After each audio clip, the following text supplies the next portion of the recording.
बढ़ते हैं question number 38 NCLEX Mosby series. A client on the psychiatric unit ask the nurse about psychiatric advance directives PAD। इसका जिक्र हम पहले भी किसी क्वेश्चन में कर चुके हैं। The nurse explain that these advance directives, option number 1, make the appointment of a surrogate decision maker unnecessary.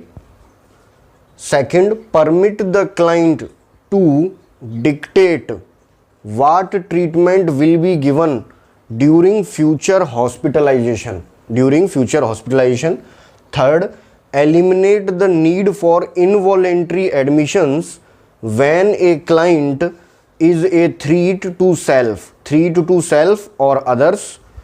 Option number 4, allow the client while having the capacity to consent or refuse potential psychiatric treatment in the event of future mental health crisis। थोड़ा बड़ा option है, चारों option बड़े बड़े हैं। सोच लें, question को पढ़ें क्या पूछना चाह रहा है और स्टार्ट करें एलिमिनेट करना। पूरा टाइम मिलेगा, आराम से सोचिए और टाइम शुरू होता है आपका अब। अपने अपने आंसर जरूर मुझे बताएं जिससे मैं डिफरेंस बता सकूं कि आप किस तरीके से इन चीज़ों को समझ पा रहे हैं या नहीं, या कहीं मेरे समझाने में अभी कुछ कमी तो नहीं है। स्टार्ट करें, सोचें।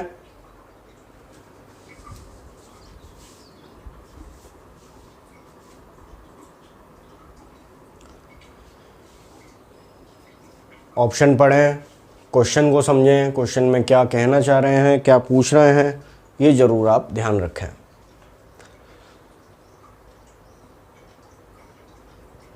Make the appointment of a surrogate decision maker unnecessary. Surrogate decision maker unnecessary. Permit the client to dictate what treatment will be given during future hospitalization. Eliminate involuntary admission need when threat to self or others. Allow the client while having capacity to consent or refuse potential psychiatric treatment in the event of future mental health crisis। तो important term के अंदर मैंने underline कर दिए हैं। आपको और थोड़ा आसान लगा क्वेश्चन, अब आप आंसर सेलेक्ट कर सकते हैं। अभी भी आंसर नहीं दिया है तो आप जल्दी से इस आंसर को पुट करें, शुरू करें। चलिए, PAD ये एक शब्द है जो एग्जाम में भी आ चुका है और एक क्वेश्चन हमारी एनक्लेक्स सीरीज का ही, उसमें आपको पहले भी मैं बता चुका हूं। इसकी फुल फॉर्म होती है psychiatric advanced directives. Psychiatric advanced directives. Option number first क्या बोल रहा है कि सरोगेट डिसीजन मेकर अननेसेसरीली पहले से पेशेंट बना लेगा। PAD का मतलब यह है, PAD का मतलब है कि एडवांस डायरेक्टिव्स क्या चीज़ है। एडवांस डायरेक्टिव्स ये चीज़ है कि अपॉइंटमेंट कर लेना पहले से ही एक सरोगेट आपके लिए, मतलब मरीज के लिए एडवांस में ही एक डिसीजन मेकर, डिसीजन लेने वाला कोई और सरोगेट मतलब कोई और व्यक्ति जो डिसीजन ले सके उस पेशेंट के लिए पहले से ही अपॉइंटमेंट कर लेना, ये मतलब है PAD का। ऑप्शन नंबर 1 ये बोल रहा है। ऑप्शन समझ में आ गया। दूसरा ऑप्शन बोल रहा है कि PAD का मतलब है कि पेशेंट को परमिशन मिल जाएगी PAD पर साइन करने से। किस चीज़ की परमिशन? कि वो डिक्टेट कर सकेगा क्या फ्यूचर में जब वो हॉस्पिटलाइजेशन हो, फ्यूचर में अगर वो कभी हॉस्पिटल में एडमिट होता है पेशेंट, तो उसको क्या क्या इलाज मिलना चाहिए उसको वो डिक्टेट कर लेगा, उसको वो लिखने की परमिशन उसको मिल जाती है। तीसरा ऑप्शन बोल रहा है कि अगर वो कभी इतना ज़्यादा घातक हो जाए, डेंजर हो जाए, वायोलेंट हो जाए, या खुद के लिए डेंजर हो जाए या फिर दूसरों के लिए डेंजर हो जाए, अगर मेंटल इलनेस इस लेवल पे चली जाए कि वो खुद के लिए डेंजर हो जाए या दूसरों के लिए डेंजर हो जाए, तो उसे इनवॉलेंट्रीली, मतलब जबरदस्ती या किसी और के द्वारा इनवॉलेंट्री एडमिशन नहीं करवाया जाए। ये है पीएडी। ऑप्शन नंबर 3 बोलो नहीं करवाया जाए, मतलब इनवॉलेंट्री एडमिशन को एलिमिनेट करता है पीएडी। ये ऑप्शन बोल रहा है 3rd। ऑप्शन समझ में आ गया? इनवॉलेंट्री एडमिशन उसका नहीं करवाया जाए फ्यूचर में, अगर वो डेंजर हो जाए तब भी। ये है पीएडी, ऐसा बोल रहा है ऑप्शन नंबर 3rd। और 4th बोल रहा है कि ये पीएडी क्लाइंट को अलाउ करता है कि उसको कैपेसिटी मिल सके एक कंसेंट की। क्या कैपेसिटी मिल सके? कि वो रिफ्यूज कर सके अपने पोटेंशियल मतलब भविष्य में साइकेट्रिक ट्रीटमेंट को, अगर उसे फ्यूचर में मेंटल इलनेस हो जाए या मेंटल हेल्थ क्राइसिस के दौरान। आपको आंसर मिल गया होगा। साइकेट्रिक एडवांस्ड डायरेक्टिव्स, पीएडी के बारे में मैंने पहले भी बताया है कि एडवांस में ही डायरेक्टिव्स मतलब डायरेक्शंस।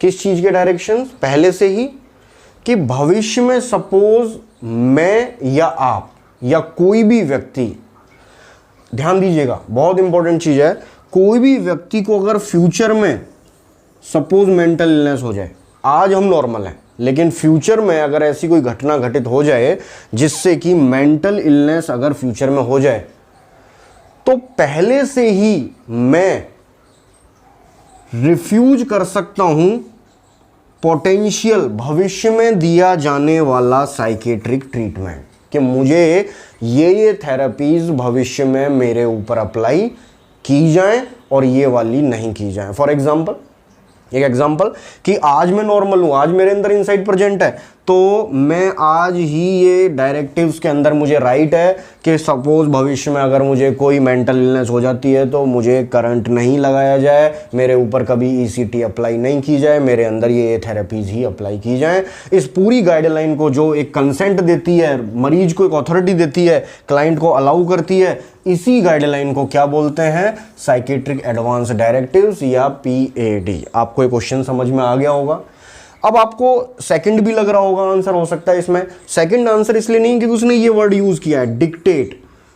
ट्रीटमेंट फ्यूचर हॉस्पिटलाइजेशन के दौरान डिक्टेट करने का, लिखने का अधिकार मरीज को मिल जाता है पीएडी में। ऐसा नहीं है, ट्रीटमेंट हमेशा लिखने का अधिकार किसको रहता है? साइकेट्रिस्ट को या डॉक्टर को ही ट्रीटमेंट लिखने का अधिकार रहता है। तो मरीज को पीएडी में ट्रीटमेंट खुद का लिखने का अधिकार नहीं मिलता है, ट्रीटमेंट तो डॉक्टर ही लिखेगा। उसे यह अधिकार मिल जाता है कि भविष्य में पोटेंशियल साइकेट्रिक ट्रीटमेंट अगर उसे कोई मेंटल इलनेस हो जाती है तो वो कौन कौन से चुन सकता है अपने लिए और कौन कौन से वो अवॉइड कर सकता है। ये कंसेंट मिलता है पीएडी के अंदर। आपको ये क्वेश्चन समझ में आ गया होगा। और एक बहुत ही अच्छी चीज़ है जो नई जुड़ी है 2017 से, जब नेशनल मेंटल हेल्थ एक्ट में अमेंडमेंट किए गए हैं रिसेंटली, उसमें भी इस चीज़ का जिक्र किया है। तो बढ़ते हैं नेक्स्ट। चलिए next question, question number 39। The statement that best describe the practice of psychiatric nursing is, best describe the practice of psychiatric nursing is, ऐसा statement helps people with present और potential mental health problems, ensure client legal and ethical rights by acting as a client advocate, focuses interpersonal skill on a people with physical or emotional problem, act in a therapeutic way with people who are diagnosed as a having a mental disorder। जल्दी से सोच लीजिए, छोटा question है, easy question है, और पिछले question में भी हमने टाइम ज़्यादा ले लिया है तो इसमें हम कम समय लेंगे। आप अपने आंसर सेलेक्ट करें जल्दी से।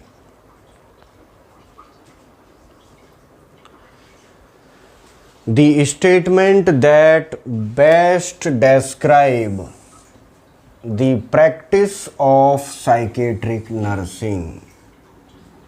4 ऑप्शन एलिमिनेट करें और सही आंसर मुझे जल्दी से बताएं, फास्ट, हरी अप।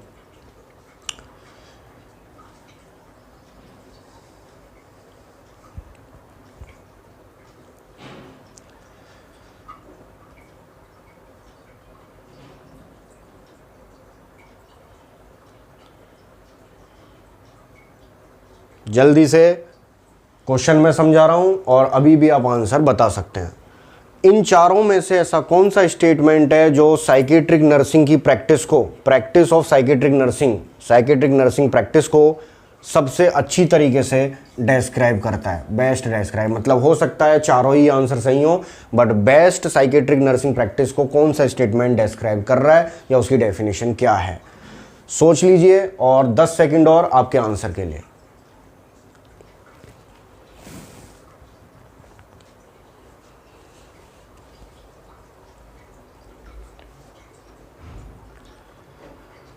शुरू करते हैं।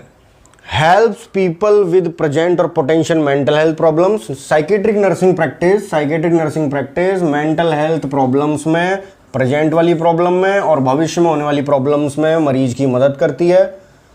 कौन? साइकेट्रिक नर्सिंग की प्रैक्टिस। एंश्योर करता है क्लाइंट को लीगली और एथिकली राइट दिलवाता है। As a advocate, as a advocacy, as a उसका रिप्रेजेंटेटिव काम करता है। कौन? Psychiatric nursing practice.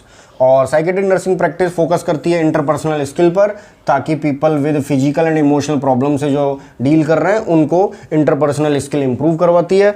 और psychiatric nursing practice acts in a therapeutic way, काम करती है एक थेराप्यूटिक ट्रीटमेंट वे में पीपल के साथ who are diagnosed as a having a mental disorder. Therapeutic way में वो काम करता है। सोच लें और इसका आंसर की तरफ हम चलते हैं। चलिए, लीगल, एथिकल सही लग रहा है। फर्स्ट भी, थर्ड भी और फोर्थ भी, चारों ही आंसर सही लग रहे हैं। सबसे पहले देखिए, act in a therapeutic way with the people who are diagnosed as having a mental disorder. वैसे आसान क्वेश्चन है। थेराप्यूटिक वे में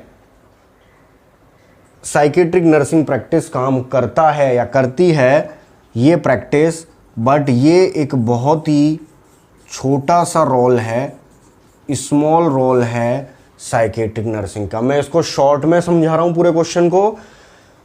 सेकंड, लीगली और एथिकली वे में उसका इलाज करना या एडवोकेसी करना भी एक स्मॉल पार्ट है साइकेट्रिक नर्सिंग प्रैक्टिस का।